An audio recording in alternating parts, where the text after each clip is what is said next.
Gopi Janavalabha Girivaradari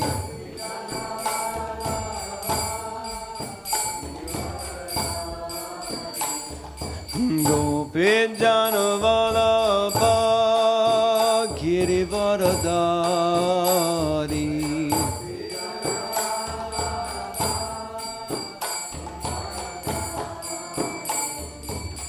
Jasoda Nandana Braja Janaranjana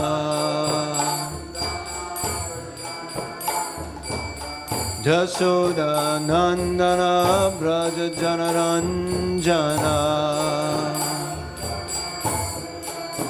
Jamunati Ravanachari Yamunati Ravanachari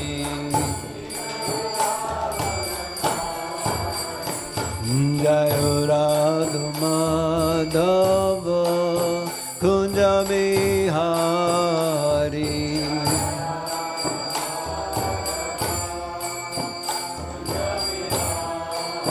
Jaya Radha Madhava Kunja Bihari Radha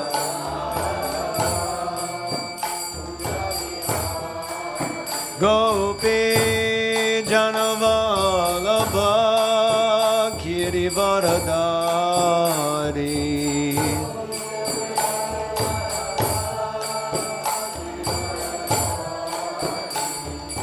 Gopi Janavalabha Girivaradari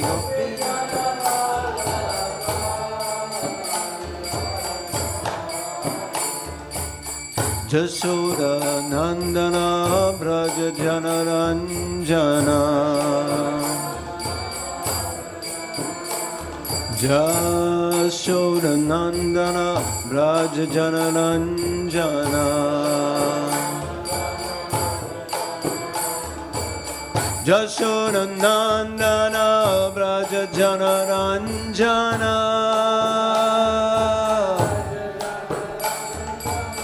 Jasoda Nandana Braja Janaranjana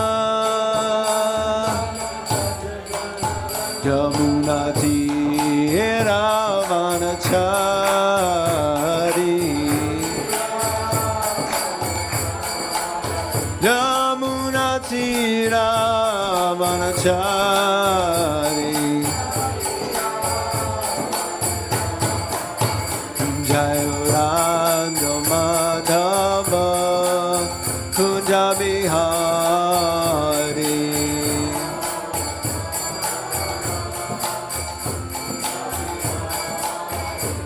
Jaya Radha Madhava Kunja Bihari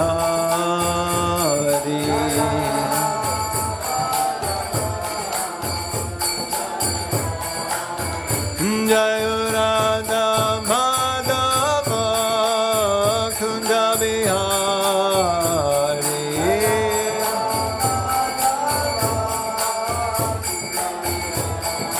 Jaya Radha Madhava Kunja Bihari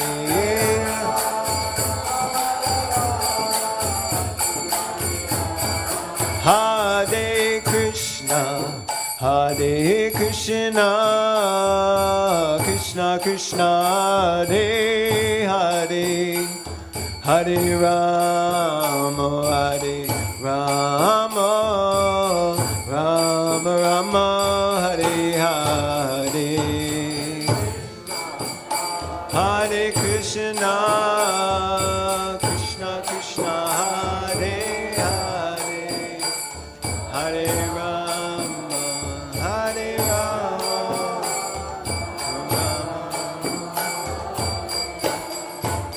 Hare Krishna Krishna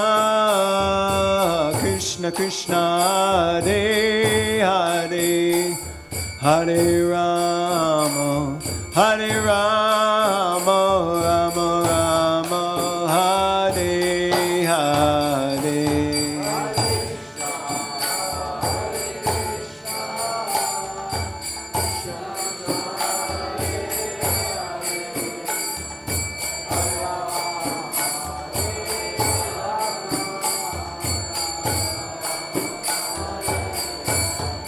Hare Krishna, Hare Krishna, Krishna Krishna, Hare Hare, Hare Rama, Hare Rama, Rama Rama, Hare Hare, Hare Krishna,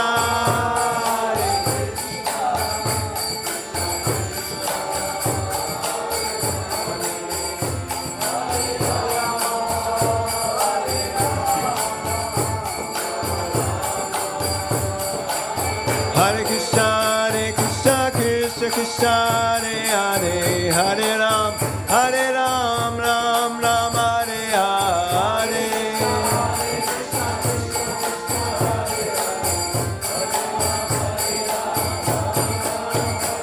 Hare Krishna, Krishna Krishna, Hare Hare, Hare Ram, Ram Ram, Hare Hare.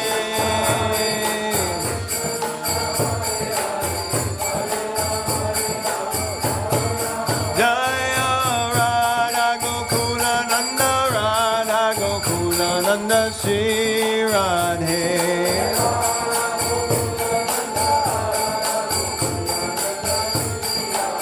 Jaya Sita Ram Lakshman Hanuman, Jaya Sita Ram Lakshman Hanuman.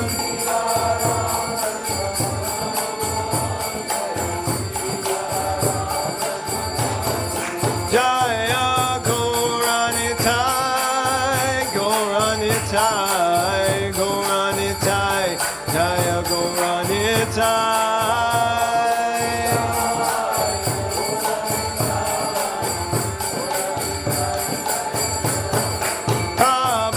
Prabhupada, Prabhupada, Prabhupada, Jaya Prabhupada.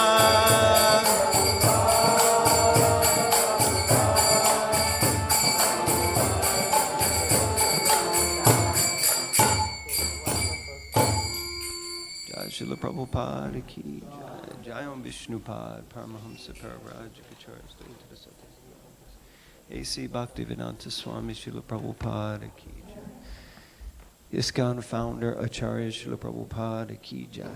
BBT founder Srila Prabhupada ki Jai. Nam Acharya Srila Haridas Thakur ki Jai. Namaste Shri Krishna Chaitanya Prabhu Nityananda Shri Advaita Graha. Shivasadi Gauda Bhakta Vrinda ki Jai. Shishi Radha Krishna Gopa Gopinath Shamakun Radhakan Giri Govardhana ki Jai. Shri Vrindavan Dham ki Jai. Mayapur Navadvip Dham ki Jai. Ganga Mai ki Jai. Jamuna Mai ki Jai. Tulsi Devi ki Jai. Bhakti Devi ki Jai. Shishi Radha Gokulananda ki Jai. Sita Ram Lakshman Hanuman ki Jai. Nitai Gauda Premanandi Hari Hari Bo. All glories to the assembled devotees. All glories to the assembled devotees. All glories to the assembled devotees. All glories to the lotus feet of Sri Guru and Sri Guru. Glories to Srila Prabhupada. Jai Shri Radha Gokulananda ki Jai.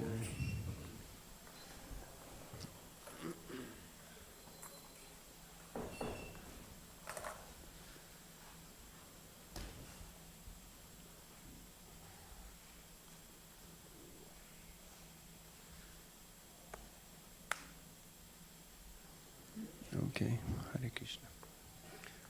Just wanted to make sure it worked. We'll use the board here. So Hare Krishna, everyone. Welcome to Srimad Bhagavatam class. Thank you very much for taking your valuable time to be here. It is my great honor and privilege to be here and be given the opportunity to speak from this most exalted scripture, the Srimad Bhagavatam. I would like to begin by requesting the blessings of all the assembled Vaishnavas that you see fit to bestow your mercy upon me so that I can speak something relevant and bona fide from the pages of this exalted scripture. Only by the mercy of Vaishnavas is anything possible, so I am therefore seeking your blessings. Hare Krishna. So we're going to read today from the second canto and chapter 10. So we're in the concluding chapter of the second canto, and today we're reading text number 18. So if everyone can please repeat the invocation. Om Namo Bhagavate Vasudevaya.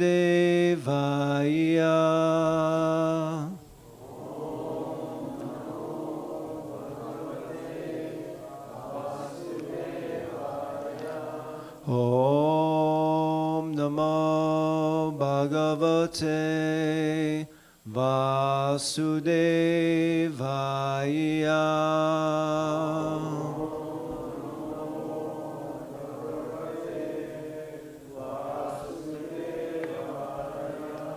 Om Namo Bhagavate Vasudevaya.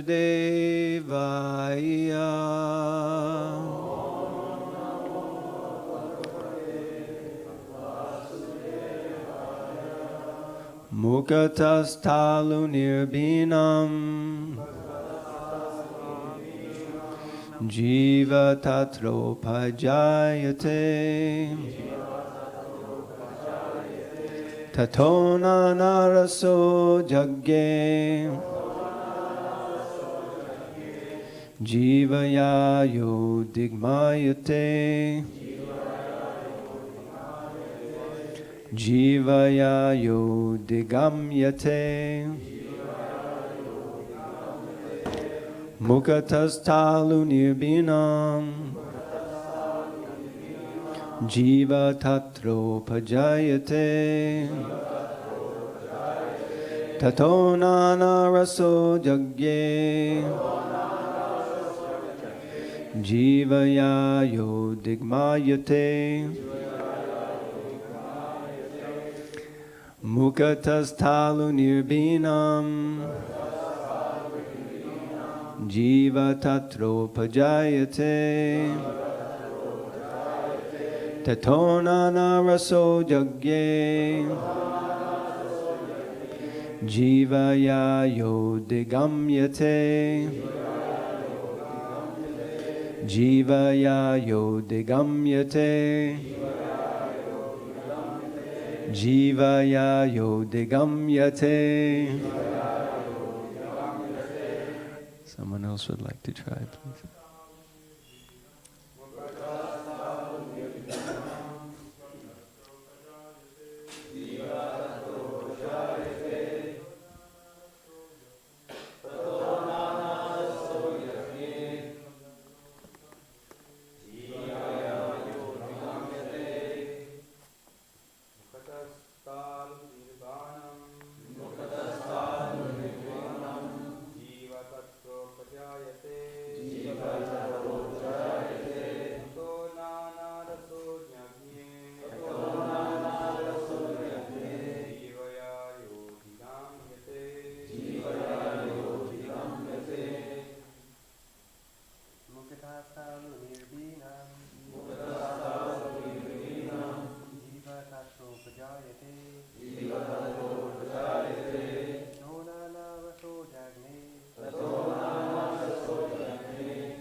Ladies, please.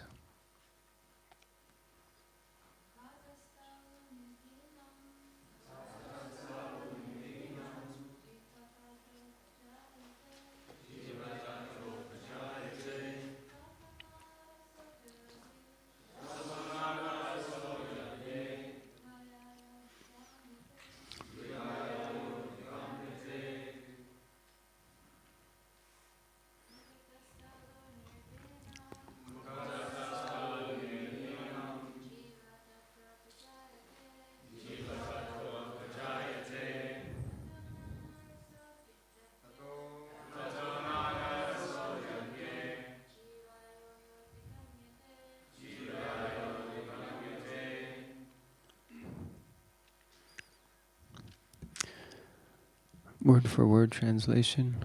Mukataha, from the mouth. Talu, the palate. Nirbandhanam, being generated.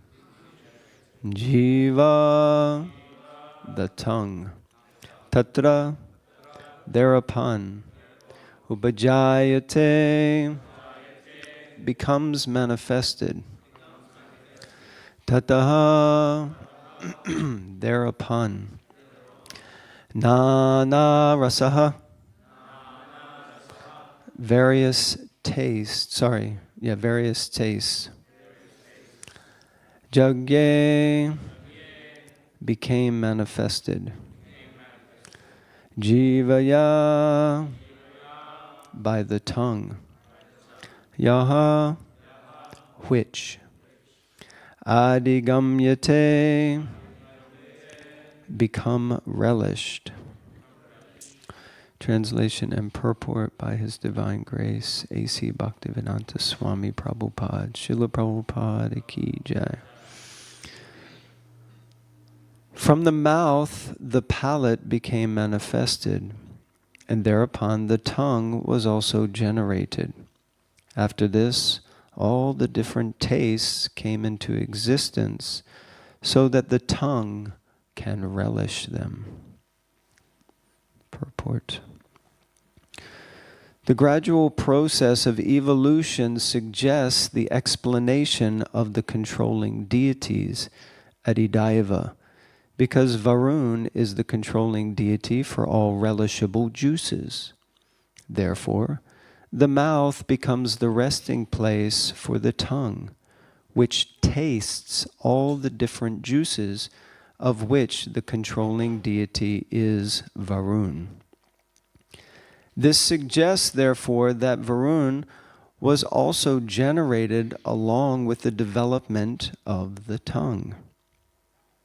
The tongue and the palate, being instrumental, are adibhutam, or forms of matter. But the functioning deity, who is a living entity, is adidaiva, whereas the person undergoing the function is adhyatma. Thus, the three categories are also explained as to their birth after the opening of the mouth of the Virat Purusha. The four principles mentioned in this verse serve to explain the three main principles, namely the Adhyatma, the Adidaiva, and Adibhutam, as explained before. Jai Srila Prabhupada Ki Jai.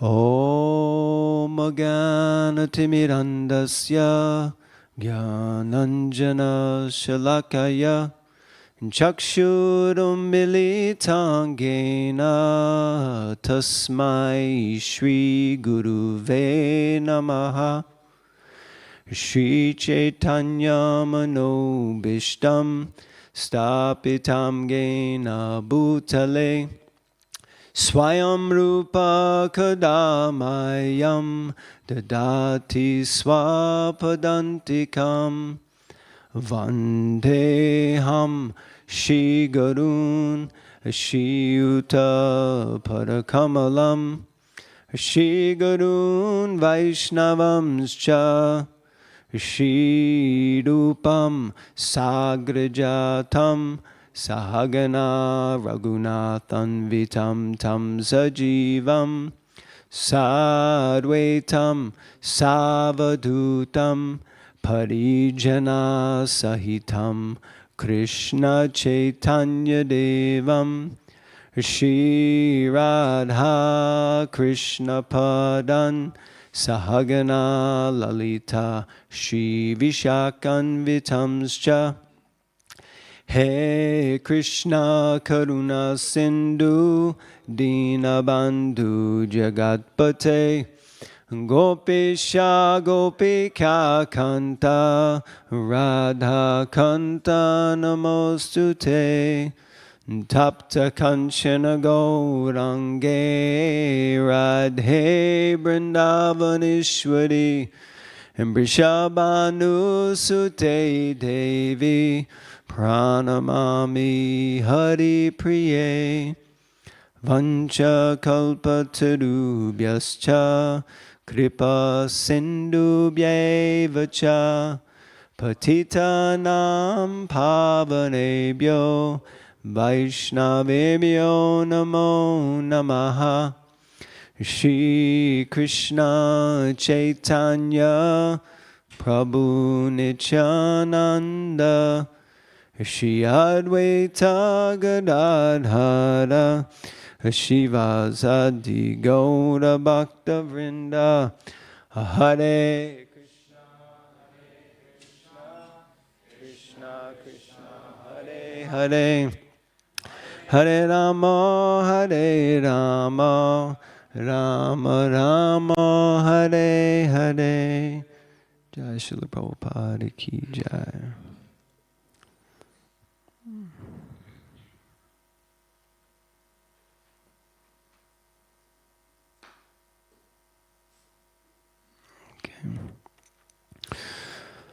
So, this verse is a little complicated in one sense.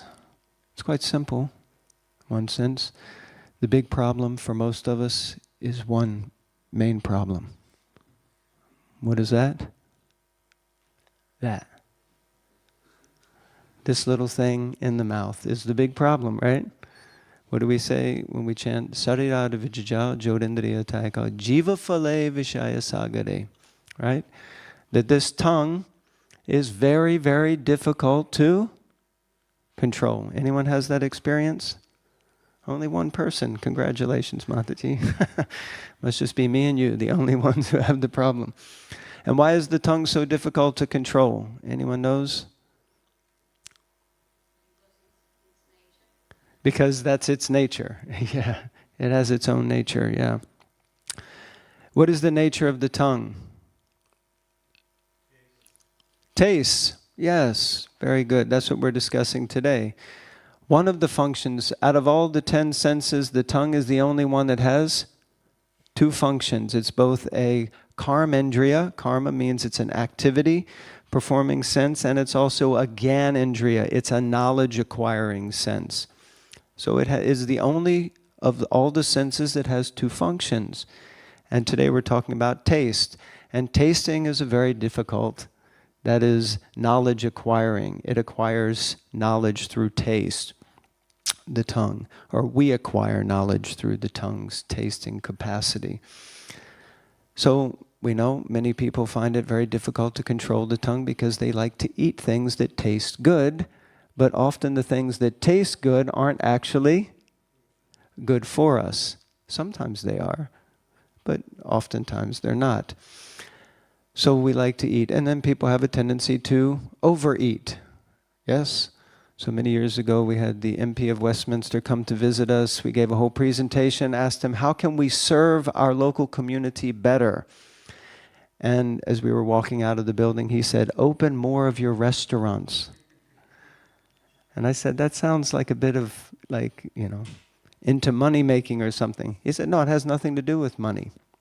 He said, the biggest thing that the government spends money on is poor health. Poor health is the biggest thing that we spend money on. And then he said, and everyone knows that the healthiest diet is a vegetarian diet. So if you open more of your restaurants, you'll actually be helping the community because they'll be in better health. So like that.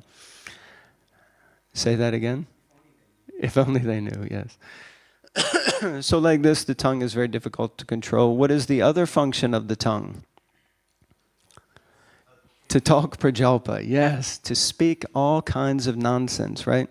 Most phone companies don't even offer a minute-by-minute plan anymore. Now it's all unlimited. So you can talk as much as you like, right? Because everyone would max out their minutes. Anyone had that experience before? Nowadays, no one actually talks. They just send messages. So no one really speaks to each other hardly anymore. But the tendency of the tongue is to speak and speak. And often the tongue rattles when it's not connected to the brain or intelligence. So it just says whatever it wants. And it's very powerful. There's a saying, something to the effect that the tongue can be mightier than the sword. They say the pen is mightier than the sword, but the tongue can also cut like a knife. Exactly. Just with one word to someone. Like if I was to say to you, Sam, you, right? It would have such impact on the heart. So the tongue is very powerful and very difficult to control. So this is really, in one sense, you could say the simple essence of this verse and purport. But with the limited time that I have, I wanted to do something a little bit more with your permission, which is because we're almost at the end of the second canto, and it's like the end of a journey. Sometimes you get to the end and you think, where have I been? We forget where we've come from or what we've gone through. So I just wanted to do a little bit of a kind of review of the second canto. And also I think there are a few of you who are kind of brand new here, so it might be good to set the scene a little bit with the Bhagavatam. And I wanted to do that by doing some reading. Now the challenge is when you read, the mind starts to think, this is like when I was a little kid and I used to go to bed and my grandma, Nanima, would read to me at nighttime and cuddle up, and then you'll start to go to sleep. But we're going to request you to please be in a meditative state, because the things that I'm going to read are really going to set a beautiful scene for the Bhagavatam. So I wanted to read from The Mysteries of Creation, which is the Brilliant as the Sun series by Krishna Dharma Prabhu and Mother Chintamani Dham. Anyone's familiar with these books? Okay, only two persons, and a couple of persons nodding. So so these are really, really wonderful books. Krishna Dharma Prabhu and Mother Chintamani Dham, they took to, you could say, not rewriting the Bhagavatam, but writing it in a narrative that allows you to read the entire thing and really get an understanding of the setting of the Bhagavatam. And of course, when you do that, sometimes you use poetic license. But most things that they do, they will try to connect directly to either statements from the Acharyas or what Srila Prabhupada has put in the book. So I'm going to start at the beginning, which is the beginning of the second canto. And the second canto is very important, especially at the beginning, because the second canto is, now the first canto is 19 chapters, I think. 19 chapters, huge book, but Shukadeva Goswami doesn't speak in the entire first canto. He only speaks at the beginning of the second canto. This is where Shukadeva Goswami begins to speak directly to Parikshit Maharaj. And they set the scene very nicely. So if you can bear with me, looks like a few of you may have had a late night and an early morning, but try to hold your eyes open a little bit. So this is a little bit to set the scene of the Bhagavatam. King Parikshit is a great king who's been cursed to die in 7 days. So I was just speaking with one devotee and he said, we don't know how long we're going to live. And I said, it could be 10 minutes. But at least Parikshit Maharaj knew he had 7 days. So if you know you've got 7 days, then at least you can get working, do what you need to do. Most of us think we have forever, so we wait till the fag end of life, as Srila Prabhupada would say, to do something. So I'll just read. Arriving at the banks of the Ganges, accompanied by several court brahmanas, Parikshit resolved that he would abstain from food, drink, and even fast until death. He was determined to use every remaining moment of his life remembering Krishna. So he had 7 days to live, and what's he going to do? Remember Krishna. Whenever his mind wavered to thoughts of his family or kingdom, he resolutely brought it back to Krishna. The gods, aware of Parikshit's decision, continually scattered flowers over the earth and beat celestial drums in his honor. As he sat like a great mystic in meditation on the bank of the Ganges, many sages and their disciples arrived there on the pretext of a pilgrimage.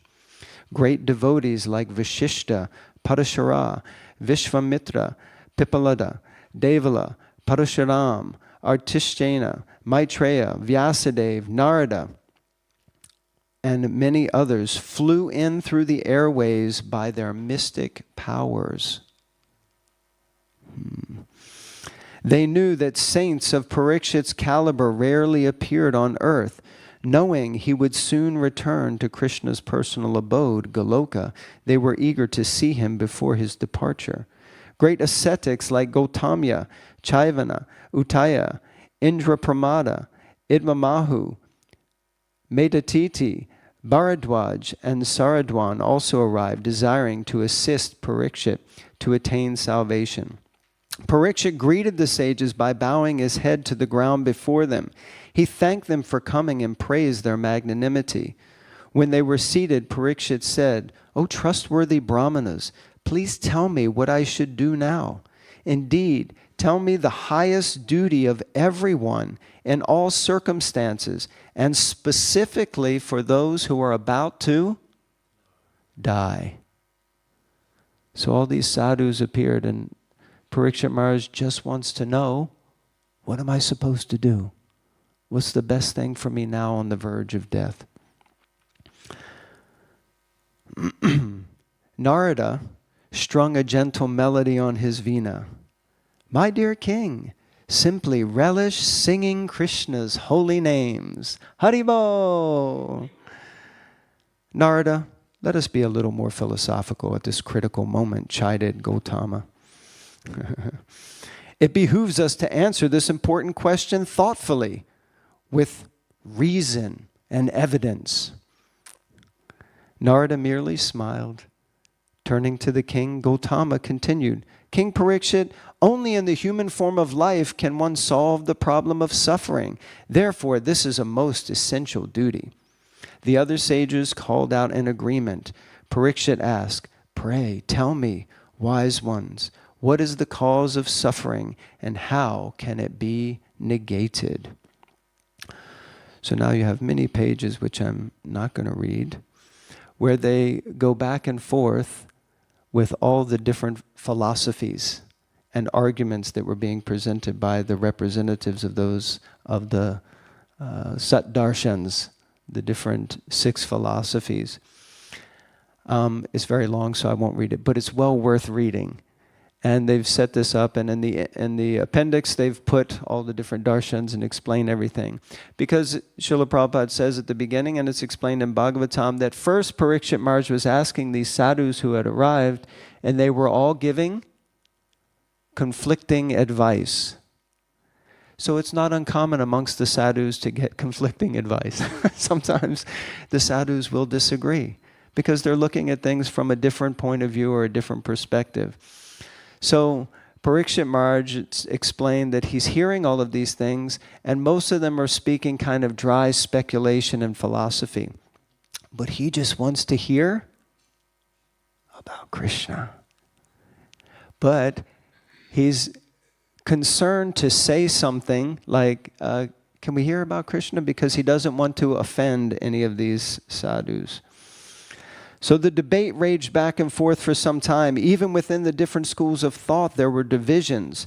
Those who denied God's personal form had various views, and also among those who accepted Vishnu as the highest reality, there was disagreement. Some thought Vishnu's role was merely to organize and sustain the eternally existing cosmos, awarding the living entities the results of their good and bad work. Others argued that Vishnu was himself the fabric of both material and spiritual reality. As the sun began its descent, Narada again spoke. "Gentlemen, this good king has only 7 days to live. He's trying to solve the problems of material existence. If we continue to argue, it will not help him." The sages agreed. They all desired Parikshit's welfare, but how could they in good conscience resolve the conflicting viewpoints? Gautama said, "This is good, but who amongst us has undeniably seen the truth?" Vasishta said, well, Narada can freely travel between the material and spiritual worlds. Surely his testimony is trustworthy. Gautama objected. Who can believe Narada? He is known to mislead those who trust him. No, I will only accept the authority of someone whose reputation is untarnished. So they go on like this. Everyone, so then it says,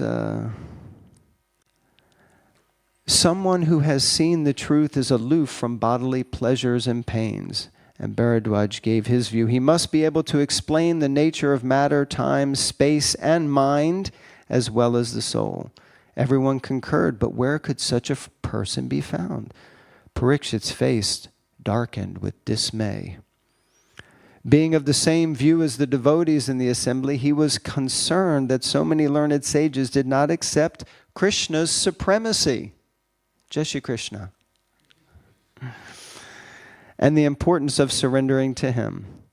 The opinions of these respected thinkers would surely influence the people in general and lead them to their degradation after death.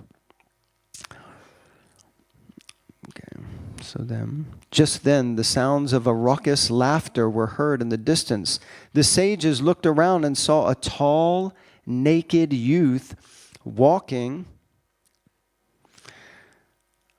towards them. He was surrounded by a crowd of jeering women and children who taunted and spat at him. Some threw sticks, some threw stones at him. There were barking dogs snapping at his feet.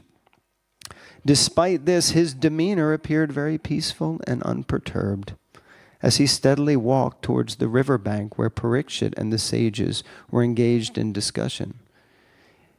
Idvamahu said, "It is remarkable how this youth is undisturbed by the abuse hurled at him. Such equanimity is rare. Indeed, only one who is free from identification with the body and mind could remain so tranquil in the face of such provocation." The others agreed. Vyasadeva explained that since his birth, he rarely mixed with his conditioned souls, preferring to remain fixed in spiritual trance, and explained that this is my son, Shukadev. He was perfectly self-realized even while within his mother's womb. So the sages who were expert at physiognomy carefully examined Shukadev, and there was no doubt that he was a highly elevated soul. Knowing that Shukadev was a great devotee of Krishna, the devotees also agreed to listen quietly. Vyasadeva suggested they make a solemn vow not to start another debate. Nature of devotees is to debate. Jai Shri Shri Radha Gokula Nanda ki jai, Sitaram Lakshman Hanuman ki jai, Shri Shri Jai Nitai ki jai. They all agreed. As Shukadev drew closer, the entire assembly stood up to greet him. The sages gave Shukadev a seat of honor and invited Parikshit to draw nearer to him. Kneeling before the effulgent saint, Parikshit bowed his head to the ground in submission. After offering Shukadev heartfelt glorification, he asked, "Great saint, please tell me, what are the duties of one on the verge of death? Please let me know what a man should hear, chant, remember, and worship, and also what he should avoid." The sun was low in the sky, and a cool breeze blew, rustling the leaves of the surrounding trees. A pair of parrots cawed nearby, and in the distance the faint cries of boatmen on the river carried over the placid waters. The king and all the sages sat in expectant silence as Shukadev prepared to speak. So this is a nice setting. A little bit long, and I didn't even read half of it. But it's just such a wonderful setting that it really helps us to understand what's about to happen. So here you have Parikshit Maharaj about to leave his body, sitting on the bank of the Ganga, Jamuna. And he is now welcomed Shukadev Goswami into the arena, and he's about to speak. So Shukadeva Goswami begins to speak, and he says many things, but then he actually begins to narrate, because after he opens his dialogue, and the reason I read part of this is to set the scene, because it's really important to understand that Parikshit Maharaj, Shukadeva Goswami, when he's speaking, he's not just speaking to Parikshit Maharaj. He's not just speaking to a bhakta or to a devotee. He's speaking for the benefit of the entire assembly of personalities who've gathered there, many of whom have different perceptions and understandings of the absolute truth. So what the Bhagavatam is Shukadeva Goswami expertly narrating the ultimate absolute truth, the summum bonum, but from different angles to create and generate authority for himself so that he gains the respect of those who have a different opinion or perspective. And as we heard yesterday, Kanchan Abjaprabhu was describing this chapter as also explains the 10 subjects of the Bhagavatam. But those 10 subjects are the subjects that must be present in any Purana in order to make it a valid Purana. So therefore, all of these different subject matters will be covered. Now for the devotees, they're like, let's just hear about Krishna. Why do we need to hear about, Virat Rupa and how the palate was created and the tongue and, Varun Dev, let's just hear some bhakti, But actually, if we're really on the platform of bhakti, even while we're hearing all of this, Parikshit Maharaj was relishing at every moment while Shukadeva Goswami was speaking. Even all the topics about creation, which happens in the 2nd canto, then it happens again in the 3rd canto, then it happens a little bit again more in the 4th canto, then a whole thing is discussed in the 5th canto. So in each canto, these 10 topics are actually discussed. Jiva Goswami explains to varying degrees, so like that. So after Shukadeva Goswami opens and begins to speak, then Parikshit Maharaj becomes so excited. He's so happy that Shukadeva is speaking, and he asks a whole bunch of questions about the creation. And so Shukadeva Goswami explains, this is wonderful because actually Narada Muni asked many of the same exact questions to his father. And who is his father? Lord Brahma. And so he begins to narrate this conversation between Narada and Brahma. And this nice quote that comes out in there, that persons who hear Srimad Bhagavatam regularly and are always taking the matter very seriously will have the personality of Godhead, Sri Krishna, manifested within their hearts in a short time. So if we take hearing and reading Srimad Bhagavatam seriously, then the Lord himself will manifest, who's already manifested here. So Parikshit, he inquires about the Jiva, Brahma, Vishnu, universal form, all of these different topics, which we've heard before. And then this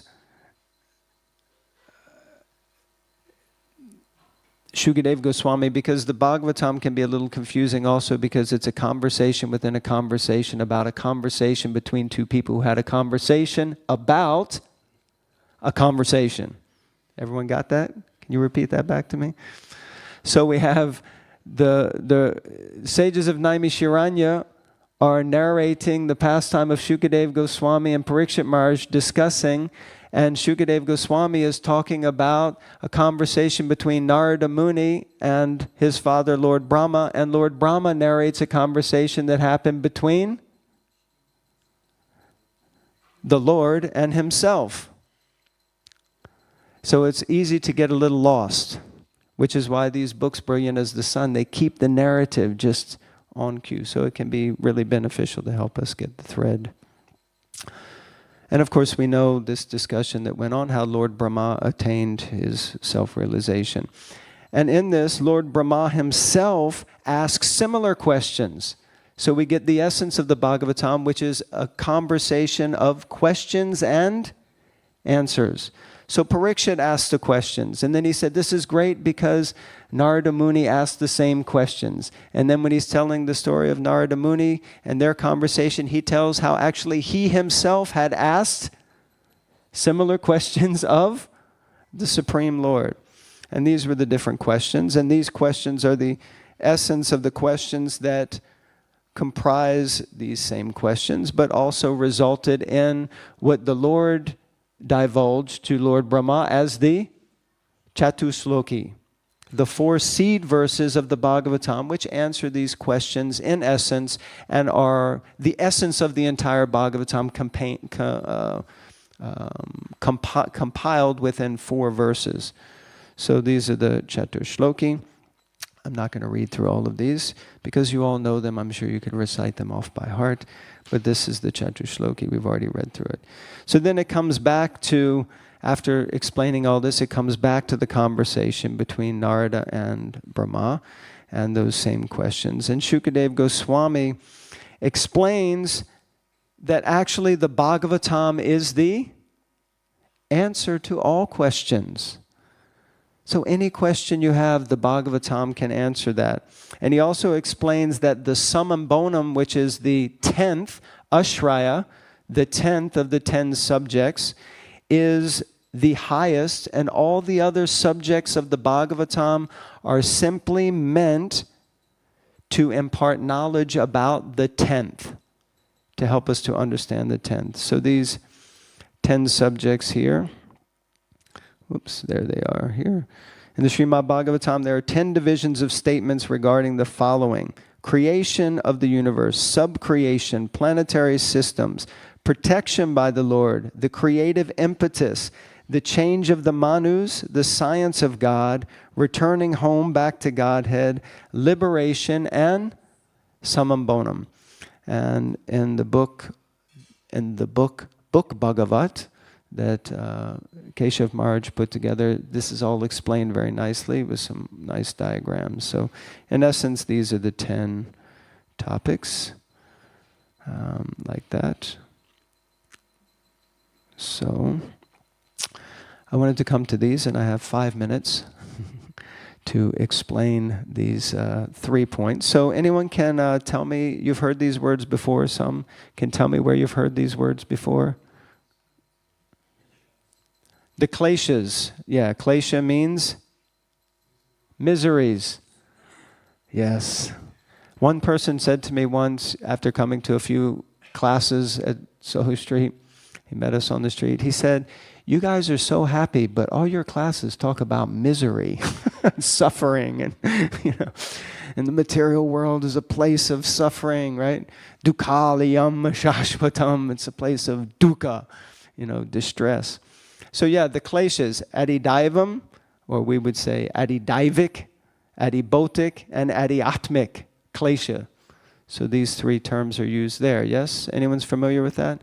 How many people were like, we have no idea what you just said, but we're still hanging in there with you, Jai? Okay, yeah. That was most of the people. So like that.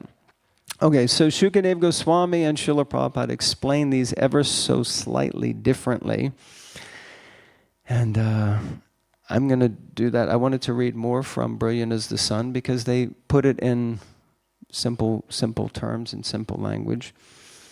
So, just give me 1 second. Okay.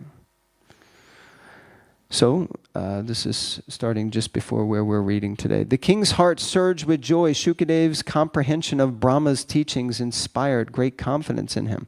Parikshit again became thoughtful. He knew Brahma did not take birth from a material source, having come directly from the Lord. Brahma had also personally met Narayan. So therefore he asked, if Krishna is the only Ashraya, the only shelter, then what is the position of Brahma, who is the source of all material bodies? Shukadeva explained that the controlling deities like Vishnu, Brahma, and Shiva are manifestations of Krishna's Paramatma feature.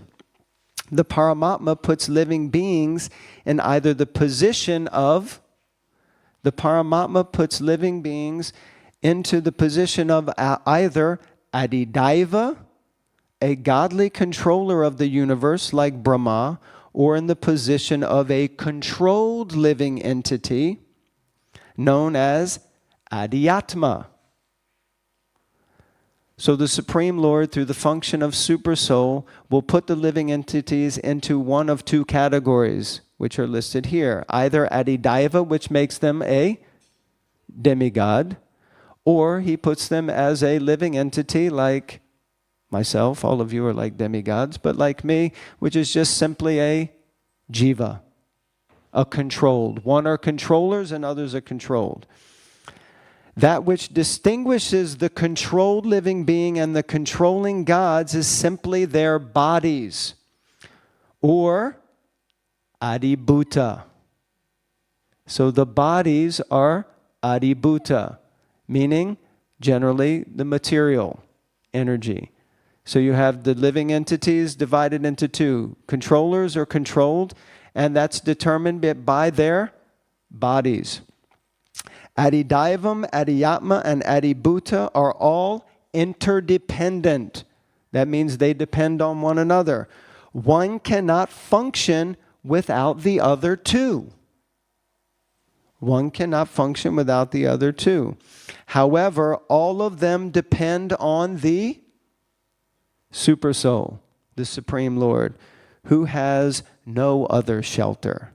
So this is why Krishna is the Supreme, because he is the original Ashraya. He is the original shelter. And through the agency of the Paramatma, he controls like that. So that's a quick explanation of these three in terms of how it's being described here. This is from Bhagavad Subodhini. So this is also, again, very wonderful books. I've mentioned three very good resource books for studying the Bhagavatam. One is Nitai Go Premanandi. It's like Bengali wedding or something. So, it's children. So the book Bhagavat by Keshav Maharaj, the Brilliant as the Sun series, and then this Bhagavad Subodhini, Gauranga Darshan Prabhu. So this shows Mahavishnu, the origin, then the material nature, the pradhan. All this is described and explained in this canto of the Bhagavatam. Actually, starting at the 5th chapter, 2.5.22. So the pradhan is there. The pradhan is the three modes are inactive. Then the Mahatattva is where the modes start to become blended, interacting, and starting to create diversity. Then ahankara, or false ego, is created. And then in each one of these modes from ahankara, or false ego, you get the doer, which is the adidaiva. You get the cause, which is the adiyatma. And you get the effect, which is the adibhuta. Can you see that, Maharaj? Barely.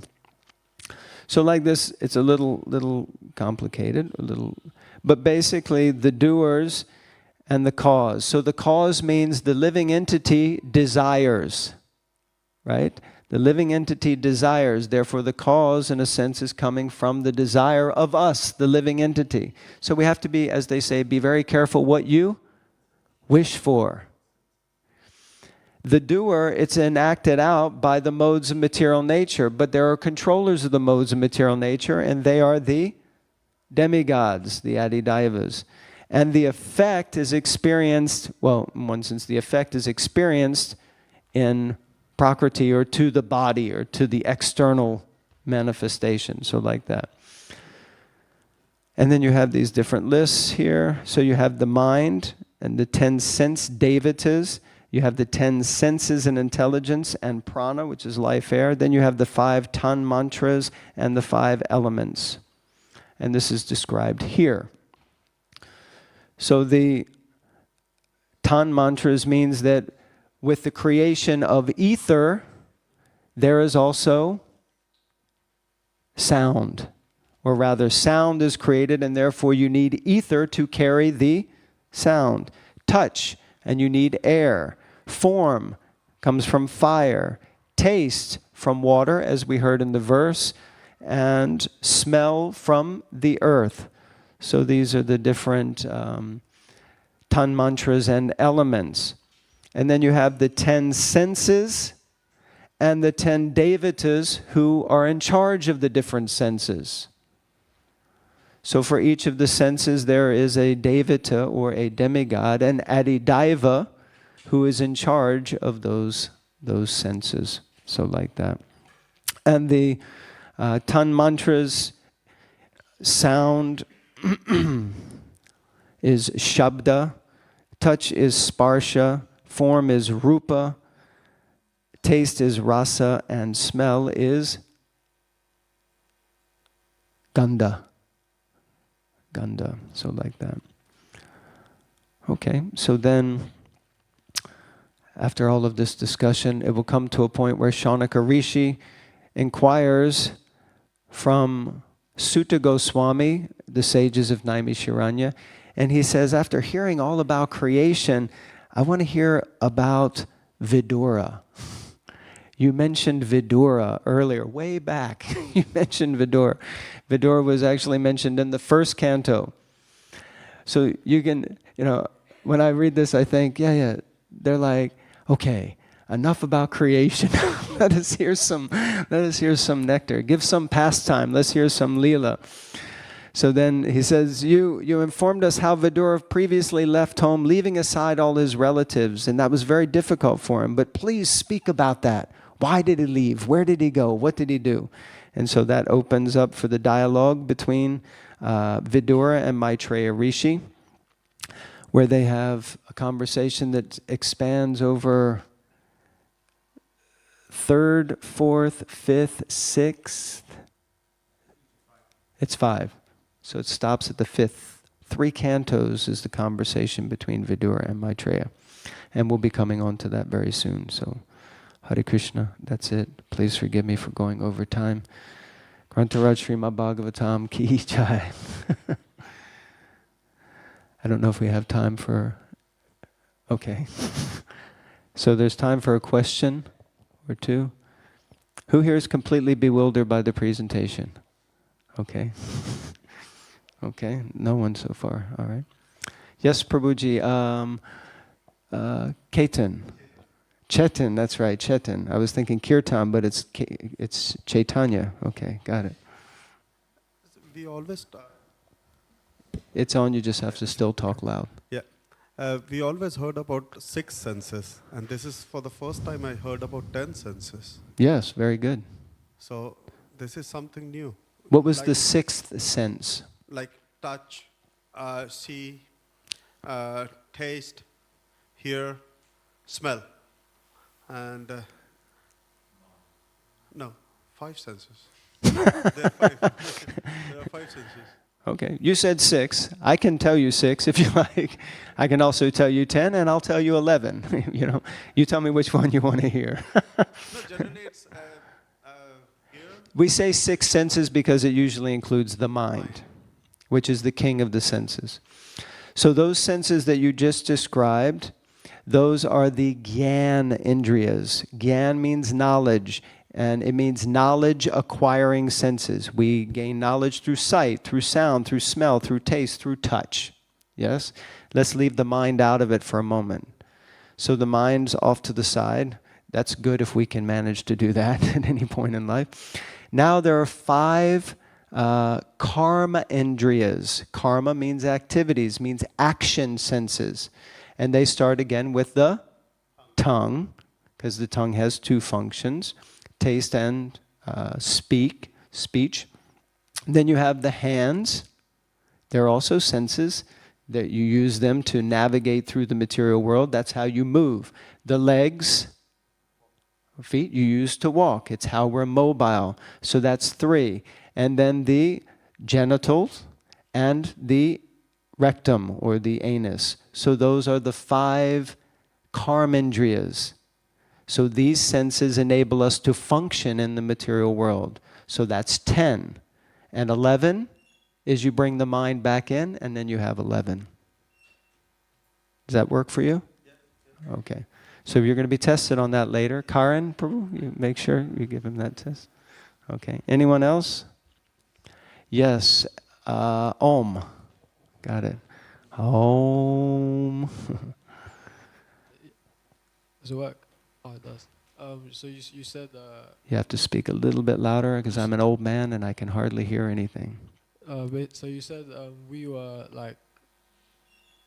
So after after Krishna created like the demigods, he created like then we were created. So why was our souls put into like human bodies? Because obviously they were created before us, and if the soul is eternal, then there wouldn't be anything to do with karma, because we weren't ever in the human body because Brahma created us after, right? Okay. Correct me if I'm wrong, because I probably am. That's a big question that you're asking there. But I think I've understood. Your question in essence is, why am I as a soul, which is eternal, in a human body when I'm eternal and I wouldn't necessarily have been in the material world before, a human body before, so why did I wind up in a human body? Which the underlying question behind that is, how come I didn't get a demigod body? Yeah. Yeah. Well, I had one devotee who came to me many years ago. He read the Bhagavatam and he said, I heard that Dhruva Maharaj got his own planet. And he said, can I get my own planet? And that was our conversation for months when we would come together. So he'll probably get his own planet as well at the end of this life. So the point being that first important to know, yes, we are eternal. But it is quite unlikely that if we're in human bodies now, that we are only taking our birth for the first time in the material world. Because we're generally going through the cycle of birth and death for many, many, possibly millions of lifetimes. It's described in the Bhagavatam that actually generally, the first birth that one takes when they enter the material world is as a Brahma. So your first birth would be as a Brahma, and from that moment you're just going down, down, down, down, down, down, until you get to fish life. Bloop. Bloop. Simple life. And then you go up to plants, and then you go to what's above plants? Insects, and then reptiles or amphibians. No, probably amphibians would be before insects. Then insects, then reptiles, then mammals, then humans. So that's evolution. But it's spiritual evolution, not Darwin's theory of evolution. Like that, exactly. Very nice, yeah. So, so it's unlikely that we've taken birth just straight into this body unless you're a pure devotee sent directly from the spiritual sky, which might be quite possible for you, Om. The fact that you were born with the name Om, I think, is significant. So, we're given that name. At one point of time, yes. Not now, though. Because the Brahma is a post, it's a position, it's a specific person, but it's a post.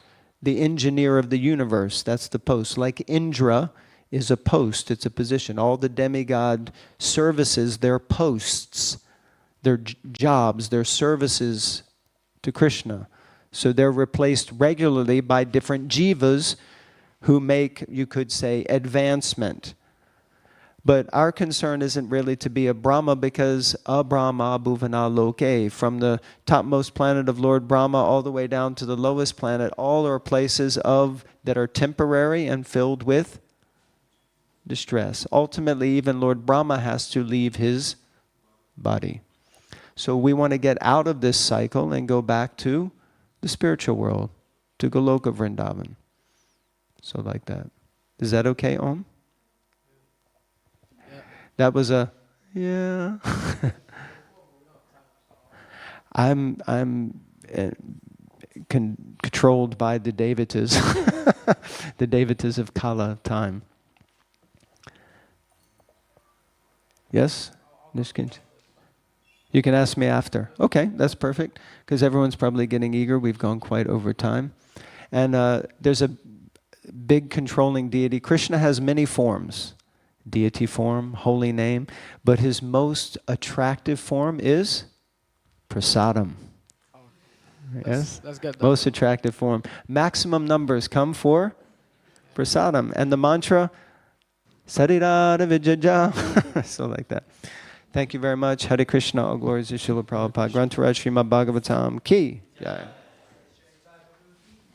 Gaur Bhakta Vrinda's ki jai. Where do I put the mic?